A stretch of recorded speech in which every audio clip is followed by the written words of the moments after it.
En cuanto al diagnóstico, vamos a basarnos en lo que es la función pulmonar.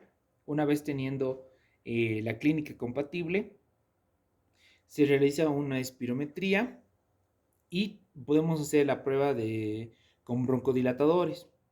Vamos a evaluar lo que es el volumen inspirado forzado en un segundo o el FEP1, que tiene que llegar a un valor mayor o igual al 12%. Esto después de haberle dado broncodilatadores a nuestro paciente. Si bien la espirometría es normal, pero el paciente tiene algo de clínica, se debe investigar la hiperreactividad bronquial y también la variabilidad de función pulmonar. La hiperreactividad bronquial vamos a diagnosticar al paciente con un test de provocación en el cual vamos a utilizar histamina, metacolina o ejercicio. Y esta va a ser positiva si nos indica una disminución del volumen expirado forzado con más del 20% en el primer segundo. Esta prueba es muy sensible, pero va a ser poco específica. Entonces, ¿por qué va a ser poco específica? Porque a veces se da en sujetos sanos con atopía o en pacientes que tengan sinusitis, pero no tengan asma.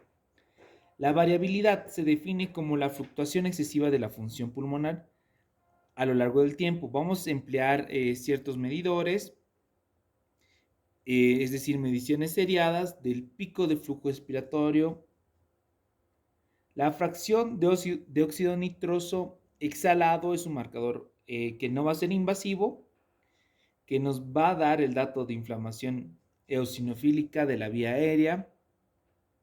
Generalmente un paciente con asma va a tener la fracción de óxido nitroso exhalado elevado. Otras exploraciones que tenemos es la gasometría arterial, que muchas veces va a estar normal en un asma estable. En cuanto se presenta algún tipo de crisis, puede haber hipoxemia, hipocapnia. La radiografía de tórax también es típicamente normal. Si hubiese una crisis, puede haber una hiperinsuflación, es decir, que no va a poder exhalarse de forma normal los pulmones. Y también vamos a tener lo que es la química sanguínea, el hemograma, verificar eosinofilia y el test de alergia. En cuanto a diagnóstico diferencial, vamos a establecerlo con otras enfermedades, como puede ser el EPOC, bronquiolitis, neumonías de tipo sinófilas, infecciones, bueno, aspiraciones de cuerpo extraño también nos puede dar una clínica muy parecida, como le decíamos, es algo en específico. La triada es disnea, sibilancias y tos. Podemos también verificar que no sea una insuficiencia cardíaca, causas de tos crónica, reflujo gastroesofágico puede ser. Bueno, ahora, en cuanto a la clasificación clínica del asma, vamos a tener cuatro tipos: un asma intermitente, asma persistente leve, asma persistente de tipo moderado y asma persistente del tipo grave. ¿En qué vamos a tener en el asma intermitente? Es una crisis de disneas breves, menos de una vez a la semana, menos de 2 crisis nocturnas al mes. Va a haber una variabilidad del 20%, es decir, como la fluctuación del pulmón se va a ver afectada a lo largo del tiempo. Es decir, vamos a tener que emplear la parte de mediciones seriadas del pico de flujo expiratorio. En el asma intermitente vamos a incluir el asma por ejercicio. Asma persistente leve, vamos a tener más de una crisis semanal, pero menos de una diaria. Más de 2 crisis nocturnas en el mes. A veces lo que va a producir es limitación de actividades y del sueño. Y existe una variabilidad menor al 20%. En el asma persistente y moderado, vamos a tener que los síntomas son continuos. Hay más de una crisis nocturna semanal. Hay limitación de actividades, limitación del sueño y la variabilidad es mayor al 20 al 30%. El asma persistente grave. Vamos a tener que los síntomas también son continuos, hay exacerbaciones, hay crisis nocturnas muy frecuentes y que son graves, hay ingresos hospitalarios frecuentes, limitación de la actividad del sueño, variabilidad mayor al 30%. Ahora, de acuerdo a lo que es el tratamiento, vamos a tener dos grupos de fármacos que se van a emplear en el asma. Fármacos de rescate o aliviadores. Esto más que todo se utiliza en las agudizaciones de la enfermedad. Van a aliviar rápidamente los síntomas, van a incluir a los beta-adrenérgicos selectivos de acción corta, corticoides sistémicos, los anticolinérgicos inhalados y las teofilinas de acción corta. En fármacos que podemos usar, que son controladores de la enfermedad y no tanto de rescate, vamos a ver que son usados de forma regular. Y estos van a incluir a los corticoides inhalados y sistémicos, ya que son los fármacos más eficaces. Las cromonas, como el cromoglicato, que son de menor eficacia, pero también son útiles en el asma. Las teofilinas de liberación retardada en pacientes que requieren alta dosis de corticoides. Vamos a utilizar los beta-adrenérgicos selectivos de acción prolongada, salmeterol, formoterol. Y también vamos a utilizar fármacos antiinmunoglobulina E, como el omalizumab, en pacientes con asma alérgica y los antagonistas de los leucotrienos, como el montelukast, que es muy conocido, y que son útiles en el asma inducida por esfuerzo, asmas persistentes y graves.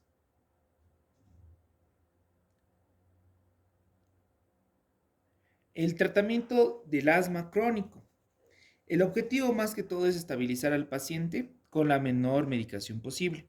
Se considera que la enfermedad está controlada si hay escasa sintomatología, incluida lo que es la sintomatología nocturna, pocas exacerbaciones, poca necesidad de beta agonistas de acción corta. El tratamiento inicial depende de la clasificación inicial del asma. Y también vamos a ver que es un tratamiento que puede ajustarse de acuerdo al paciente. El tratamiento de las exacerbaciones. El método más eficaz para valorar las exacerbaciones de una crisis asmática es realización del PEF. El parámetro que nos va a ayudar a clasificar la exacerbación de la gravedad. La exacerbación. Es importante conocer los distintos signos de gravedad, ¿no? De extrema gravedad o que sean riesgos vitales para nuestros pacientes. Vamos a tener disminución de nivel de conciencia, muy importante, bradicardia, respiración paradójica o silencio auscultatorio.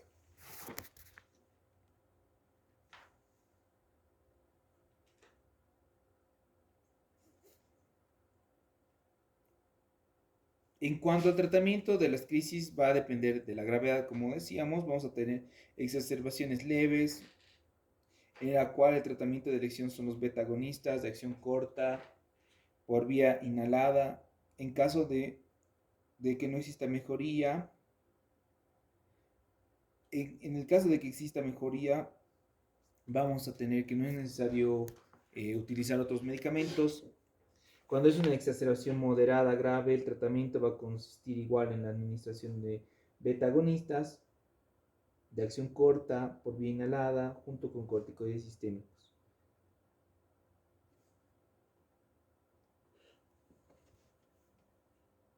Los corticoides inhalados a dosis altas van a proporcionar una broncodilatación significativa y una reducción de lo que serían los ingresos a nivel hospitalario.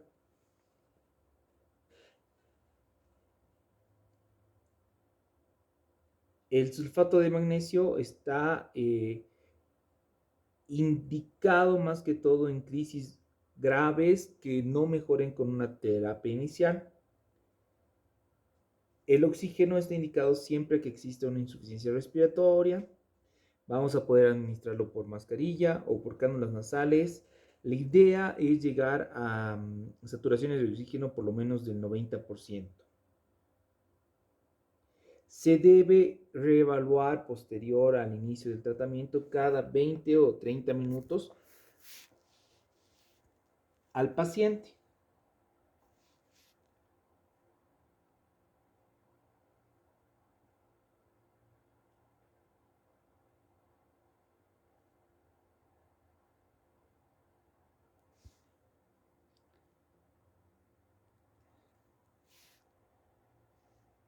Lo que les decía en la parte de la clasificación de la exacerbación del asma según su gravedad, vamos a tener distintos parámetros que nos van a dar esta gravedad, ¿no? Disnea, sibilancias, habla del paciente, musculatura accesoria usada a nivel respiratorio, nivel de conciencia, frecuencia respiratoria, frecuencia cardíaca, el volumen expirado forzado en el primer segundo, la saturación de oxígeno, la presión parcial de oxígeno, presión parcial de CO2, pulso paradójico si existe o no.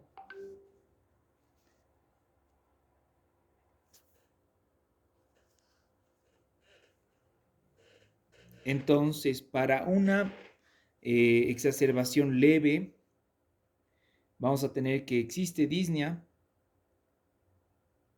al andar. El habla del paciente es normal, párrafos. Las sibilancias sí están presentes, no utiliza musculatura accesoria, nivel de conciencia normal, frecuencia respiratoria aumentada, frecuencia cardíaca de 60 a 100, saturación de oxígeno mayor a 95, presión parcial de oxígeno mayor a 80 milímetros de mercurio, presión parcial de dióxido de carbono mayor a 40 milímetros de mercurio, el pulso paradójico está ausente. Bueno, cuando es una exacerbación grave, vamos a tener que la disnea se presenta al hablar o durante el reposo. El habla son frases muy cortas. Las sibilancias también están presentes. Musculatura accesoria, sí va a estar usando musculatura accesoria. Nivel de conciencia es normal. Frecuencia respiratoria mayor a 20 o 30. La frecuencia cardíaca entre 100 y 120. El volumen expirado forzado menor del 70%. La saturación de oxígeno de 91 a 95 puede ser variable de acuerdo a donde nos encontremos. La presión parcial de oxígeno de 80 a 60 milímetros de mercurio. Presión parcial de dióxido de carbono menor al 40, menor a 40 milímetros de mercurio. Ahora, en la grave, la disnea es muy intensa, el paciente no va a hablar, las sibilancias van a producir, no van a producir. Lo que vamos a escuchar es un silencio auscultatorio. Vamos a tener movimientos paradójicos, tóraco-abdominal en la respiración. El nivel de conciencia está disminuido, la frecuencia respiratoria es variable, la frecuencia cardíaca vamos a tener que estar ralentizada, es decir, va a haber una bradicardia, la saturación de oxígeno va a ser menor a 90, la presión parcial de oxígeno va a ser menor a 60, la presión parcial de dióxido de carbono va a ser mayor a 40.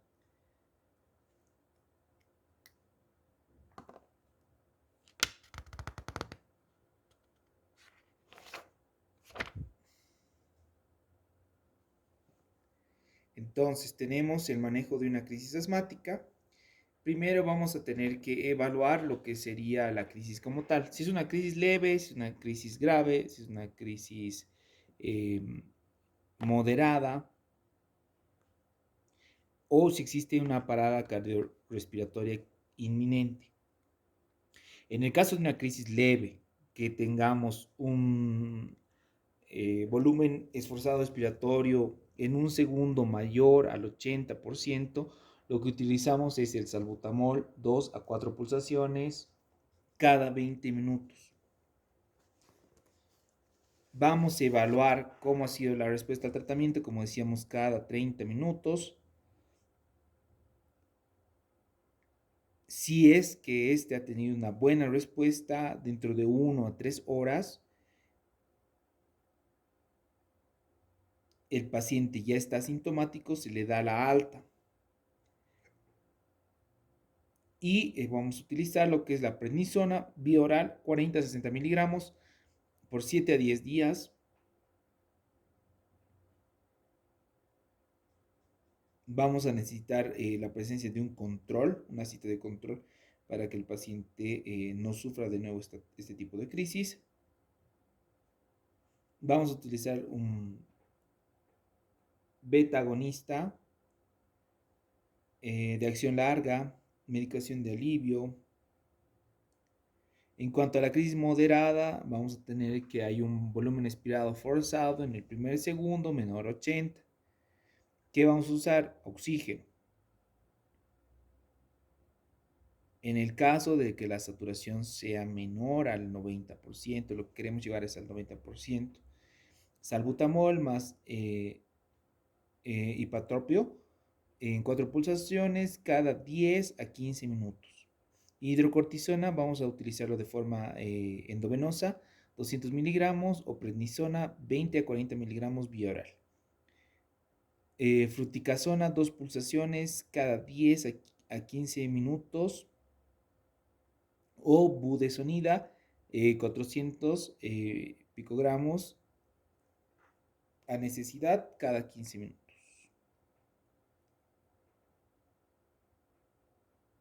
Otra vez vamos a evaluar, de acuerdo a si es buena la respuesta o es mala, volvemos al mismo tratamiento que en la crisis leve, si es que ha habido una respuesta favorable. Cuando tenemos una parada cardiorrespiratoria inminente, lo que utilizamos es oxígeno, salbutamol más hipatropio, 10 a 20 pulsaciones por minuto.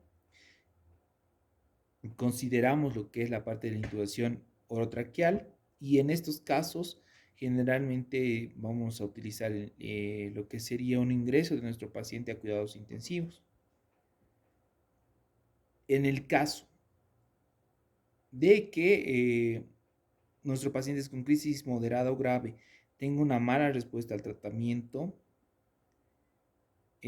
vamos a necesitar de hospitalización, oxígeno, salbutamol, hidrocortisona, prednisona, y también vamos a considerar el manejo vía endovenoso.